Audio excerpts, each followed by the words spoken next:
Ginagawa ng bagong kalsada ang nasusunog na landfill sa Navotas para madaanan ng mga heavy equipment na tutulong sa pag-apula ng sunog. Kanina, personal ding nag-inspeksyon doon ang kalihim ng DPWH. Nakatutok si Bea Pinlac. Nagmistulang islang bumubuga ng makapal na usok ang nasusunog na Navotas Sanitary Landfill.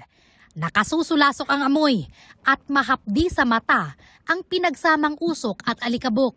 Ito ang tumambad kay DPWH Secretary Vince Dizon sa pag-inspeksyon niya sa landfill kanina, kasama ang Navotas LGU, Obando Bulacan Municipal Government, BFP at iba pang ahensya ng gobyerno. Nandito tayo ngayon sa Navotas Sanitary Landfill na 6 na araw nang nasusunog.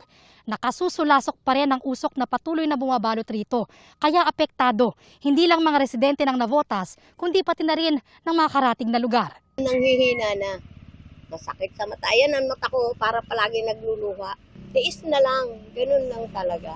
Nagpadala na ng backhoe, dredger at 2 bulldozer ang DPWH para tumulong sa pag-apula sa sunog sa landfill.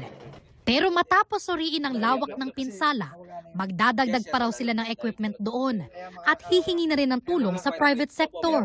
Ang challenge lang natin ngayon, wagang daan na papunta dito sa ngayon. So lahat kailangan by barge.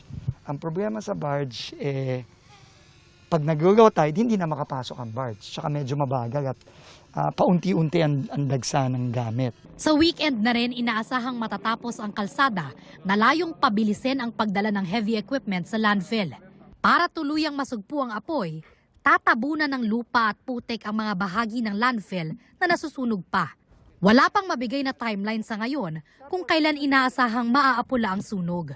Pero paspasan na raw ang aksyon ng mga otoridad. Ang importante muna, immobilize muna natin lahat ng equipment. Once na mobilize na yon, then siguro in the next few days, makakapagbigay na tayo ng mas definite na timeline. Bagaman prioridad na maapula ang sunog, dapat pa rin daw panagutin ang mga dapat managot. 2025 pa hindi operational ang Navotas Sanitary Landfill. Pero ayon sa LGU, hindi na ipatupad ng dating private operator ang safe closure at rehabilitation plan. May natira rin daw na residual waste na prone sa sunog lalo na kapag mainit ang panahon. Inabandon po nila. Hindi mga nagsabi sa amin, kami pang nagsumbong sa DNR. Kailangan talagang may managot. Kahit natapos yung operation, kailangan, hindi mo pwedeng basta iwanan yan. Kailangan safe siya. Bea Pinlac, Nakatutok, 24 Oras.